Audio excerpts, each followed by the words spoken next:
So today I have the pleasure of speaking with Ewan. Can you introduce yourself and your business to the community? I'm Ewan Jones. I'm the CEO of two businesses, Protective Sportswear Limited, owner of the Safe Jaws brand of sports mouthguards, and also of ActionCOACH Limited, which is a company specialising in the direct-to-consumer sale of wellness products, originally focused around sleep relaxation. Amazing. Such different products. How did that come about in combine into two businesses? Sure. So yes, there's some closer links than are immediately obvious, but it's obviously, but there is also some deliberate nature in the difference, in the significant difference between them. So where ActionCOACH came around, so we've been doing Safe Jaws for 8 years, launched in 2014.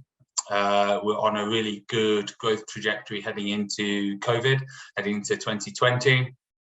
That first quarter of 2020 was great, and then suddenly the lockdowns happened, and as you can imagine, there's kind of very few businesses that you want to be in less than sports protection when no one's allowed within 2 meters of each other.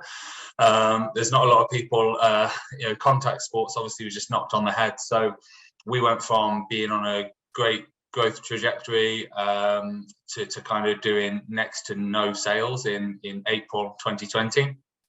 So that was a real big hit for us. It was, we felt sorry for ourselves for a little bit, but then we realised we had to kind of move on and see what we're going to do with it. And we decided we were going to be very aggressive during that time. We wanted to come out stronger, find a way that we could come out stronger. Fortunately, there was some government support. We took the maximum CBILS loan we could, which helped, and we decided there was the furlough scheme, which was really useful, meant we didn't have to make any redundancies, which was fantastic. And we actually did hire a couple of roles over that next year. So we realised during that time that while things were growing, and I'm linking back now to the question, so of the difference, that we realised that we were being in such a niche business, a niche market as sports mouthguards. While we never could have predicted that all sports around the world would stop for a period of time, that even in our wildest kind of risk mitigation, that never would have come up. We realised that these kind of black swan events can happen, and that you never know what's around the corner, and that we're very exposed by being in such a niche category. So we realised we wanted to hedge ourselves in a very different market, so that we were a bit more protected as a group. And we'd had an idea for a long time. So we, being young entrepreneurs, business owners with young families, we were kind of burning the candle all ends, and sleep was getting sacrificed, and we realised that we were burning out basically, and we were looking at different strategies that could help us improve our productivity and avoid that burnout. And sleep was really something that I've been intrigued in for a long time, and how it can impact your performance. And I think it's similar to mouthguards. How mouthguards, before we came into the market with Safe Jaws, was very boring. It was just a very functional product that was kind of just something you had to wear, but it wasn't very inspiring. And we changed that with our Safe Jaws range. We thought there's something similar with sleep. Sleep was seen as something, you have to do it. It's a bit boring. It's kind of just, everyone sleeps. What about it, kind of thing. And we realised there was a way to kind of, we could come into the market and kind of do a similar thing where we make people excited about the idea of getting more sleep and realise the importance. So that's when we set up ActionCOACH. And the other link is that we, one of the first products we launched with ActionCOACH was a night guard for grinding bruxism at night. So there was a manufacturing link there as well. So we launched that during COVID. It brought in, there was good revenue. Amazing. And which is your favourite? So it's like which is your favourite child. They're very different. So Safe Jaws was our first big business. When we came out of university, I met Georgie in university, my business partner, and we tinkered with all sorts of things. But Safe Jaws is the business that took off and that we stuck with. And here we are 8 years later, and I love that brand. I love what we've done with that brand. It's the brand that pays the bills. It's the brand that, you know, we employ people with it. It's the brand that's kind of, it's given us a sort of opportunity in life. You know, it's sold in more than 30 countries. You know, through Safe Jaws, we've managed to work with great people. You know, we have, our customers include Tom Hardy, Miley Cyrus, Conor McGregor, all sorts of people come to us for their sports protection, which is great. So I love Safe Jaws because of that. It's our kind of main business in that sense. But then Ecor is really exciting. It's a much bigger, there's a much higher ceiling on that business. It's you know, because it's the wellness market is such a huge market, and we've got such potential for growth there. We've got some really exciting ideas on new product launches. We've got exciting marketing ideas and partnerships we're working on, and so there's endless possibility with Ecor. I'm really excited about what we can do with that brand and how many people we can help with that. But Safe Jaws is the nice, comfortable pair of slippers, which still has some fantastic growth to get. So yeah, I love them both in their own ways. It's a very, very on the fence answer, but we love it. And you can see generally you love what you do. And what do you think has been your biggest learning from in the journey that you've been on, which sounds amazing? Yeah, I think you know, I don't often have time to kind of reflect on some of these questions like that. And I think one of the things that is evident is when you start as entrepreneurs, especially bootstrapping, you know, we didn't have any, you know, we still own all our businesses. We don't have any private equity. We didn't have any money to start with. So we originally sold, I sold my car to get the money for our first website. We then realized I'd sold it a week too early because we had to go get a filing cabinet, which we had to wheel home from the shop on a skateboard because I just sold my car. And then, yeah, so coming from that we used to be very scrappy and you know, and so bringing people on, when we started bringing people into the team, it was an adaptation. We didn't really adapt to that. We just expected they just roll into that with us.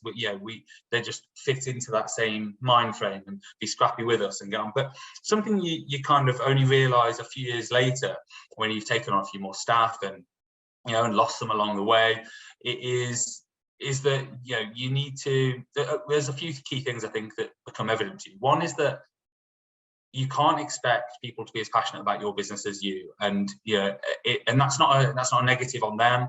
You know, it's great to find passionate people, but you just cannot expect that of people. They're not as financially tied to it as you are. They're not as emotionally tied to it as you are. Ultimately, and in no negative way, like they're largely doing it because they need a job, they need to pay their bills, and they need to. So there isn't that emotional involvement. You can't expect that from people. So I think that's one important thing I learned. But the kind of side lesson from that is not like, oh, that's, you could take that very negatively and think like, oh, well, you know, people are just, you know, after a paycheck. But the other way to look at that is it's really important to make people feel a part of the business. And I think we've been guilty as management at times, as founders, of having our heads down, focusing on grafting so much that we forget to lift the head up and recognize people and kind of give them, you know, reward people in the right way, to spur them on, and to kind of you know, give the recognition people need, but also to join them in on the journey. We along the time, there's been examples of people, we're a small team, but people just know what they're doing, but they don't really know the broader picture of the business. They don't know what me and George are planning and what the future holds. And I think that there's been times when that's left people a little like unfulfilled or morale low. And I think that's a lesson we've really learned recently, and we're trying to kind of improve that element. We're having more regular kind of town hall meetings, and we're kind of getting people more involved in the high level chats, and we're making sure we're filtering through all the kind of top level decisions, and also making sure we're getting better at the regular one-to-ones and rewarding people and all those things, because I think ultimately people are the biggest asset of any business, and it's really important that you treat them right. And I think, you know, if you get a good person in the company, regardless of the skills, you just get a good person with the right soft skills, you need to keep them, and you need to do whatever you can to keep them, because ultimately that's what's going to take the company to the next level. Perfect. And exactly, it's one of our foundations as well. It's the right people on the right bus on the right seat. doing what Yeah, they love. 100%, 100%. I think I think the important thing is like that the right person is really, people look at that different ways. I think we've realized recently how our recruitment has changed is a real focus on soft skills, personality, culture fit, because you can get someone with the best CV in the world and the best education in an area, but you can never teach them to change their personality. You can't teach a new personality. You can send them on all the courses you want. It's not going to change their personality or the cultural fit. So I think there's a real focus on making sure that we get good people, good hardworking people who are passionate, who have a community spirit and meet our values. And if they haven't got the skills for the job, you can teach those skills. We'll invest in training, but it's really important that we have the right kind of personality fit. Yeah, no, completely. And it's sound advice for everybody that to follow. CVs only give you one side of it, and individuals are very powerful. So back to the beginning, going all the way back to that first conversation where you were launching in, what would you change? Or a change? I don't know. I think we've been slower than we would have hoped. I think something we've been guilty of over the years has been too analytical. We've at times thought like too big a business. And I think there's times where, and I feel like, I don't know, but I feel like we're maybe in the minority. I feel like the reverse is more common, where founders just go, and they don't think about the future, and they don't kind of plan too much, and they're not very good at business planning and all that. We were almost the opposite. We're both very strategic and analytical. So we had a nice, we started a business with a nice like 60-page business plan, and we had like all the spreadsheets you can imagine and all this, but and we had 15 grand revenue that first year or whatever. And I think there's been elements where that's great, and it's probably paid dividends now when we're at the point where we're multi-million-pound revenue and building the new businesses, and we've got staff. I think that comes into its own. But there's been times when you really need to not worry too much about things being perfect, and instead just action. And I think we could have grown quicker by not worrying so much about getting things perfect, and about the strategy being perfectly aligned, and making sure we do all the research and just go and just action. Because I think the most perfect plan is going to fail if you don't actually action it. So I think better to action a 60% there plan than to not action a 90% there plan. So I think that's something we, early on making the decision, we would have been a bit more action orientated. And also funding, I think we could have been a lot quicker on this journey if we'd taken external funding quicker as well, rather than bootstrapping for as long as we did. No, that makes sense. And it's powerful that you recognize that. And that just shows how you've grown and how the business is rolling and running now. So if you were talking to somebody who is just thinking of starting, or they're at that point of, shall I do it on my own? Shall I not? Shall I stay employed? What advice would you give them? Unfortunately, my advice is often too late for some people, because maybe I'd say advice, but what I'd mainly say is something I reflect on, I'm very grateful for, is that we started when we had nothing. We had no money, we had no responsibility, we had no big jobs, and starting them was the best possible decision. You'll speak to a lot of people, often like parents or something, who'll say, get yourself a good job, get some money behind you, get some experience, learn an industry, and then you can go off on your own. You can use that to grow a business. And sounds very logical, but as someone who started a business when having nothing, I think there was a really powerful, that was a really powerful kind of superpower for us, because we had nothing to lose. I didn't have a 50 grand paycheck that I was going to risk by setting up my own business. I didn't have a mortgage to pay. I had no kids to support. So at that point, straight coming out of uni, was the perfect time to start a business. Because if 2-3 years in, we'd realise, this isn't going to happen.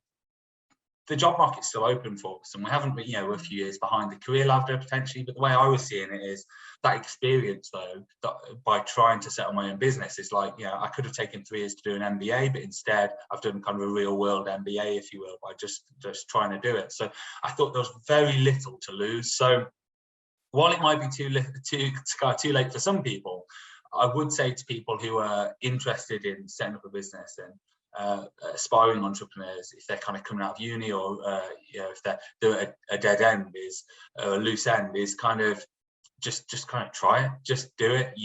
We started with very little money, very little experience, very little of anything useful apart from just a strong desire to work for ourselves. And and I think that it took its time, but it paid off, and we didn't have something to lose. I speak to a lot of people now, with friends who have seen that our businesses are doing well, and that we're finally at a point where kind of we're getting the rewards of all the work we put in. And they say, like, I can't fancy getting off into doing my own thing, but I don't know. I've got the kids now. I take home good money from the job, and I say to them, I was like, I probably I'd struggle.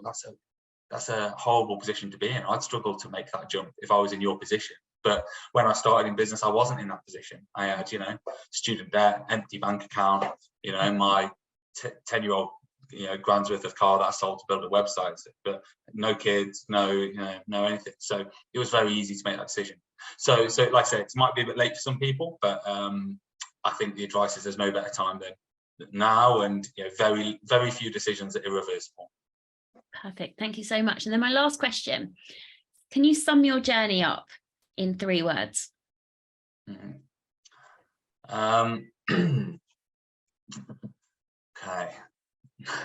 I'm not very good at short words.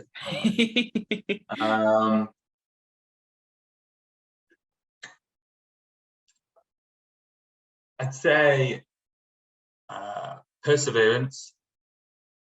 It took a long time to take a pay, to pay and to get the growth that we expected. Perseverance, pivoting. The move to Ecor, the move from trade to online and more e-commerce focused, it was vital for saving our business in COVID. So perseverance, pivoting, and people. To keep the P's, let's people, choosing right people, having relationships with people, treating everyone in the room as important as everyone else, getting everyone involved in the journey, getting I've always been one of those who's at a networking event, I'll happily spend the whole night there chatting to the barman who's just got an interesting life and is a good person, and we're having a good conversation, rather than looking around and think, oh no, I need to speak to them because they're the CEO of whatever. Treating people as people, realizing that business is a people business, and in the end, the decisions that might seem right about, like doing the dirty on someone or undercutting someone or whatever, that might seem like a short-term gain, very rarely is for the greater good of your business or your future as a person. So integrity is vital. So I think that's when I say people, that's what I mean. Just make sure you're building relationships on the journey, because you'd be amazed at the relationships that come back to benefit you down the line. But you know what, if they don't, it doesn't matter. Being a good person is more important than making good money. So yeah, perseverance, pivoting, people. Love it. Thank you so much. And that wraps up our interview. Great job.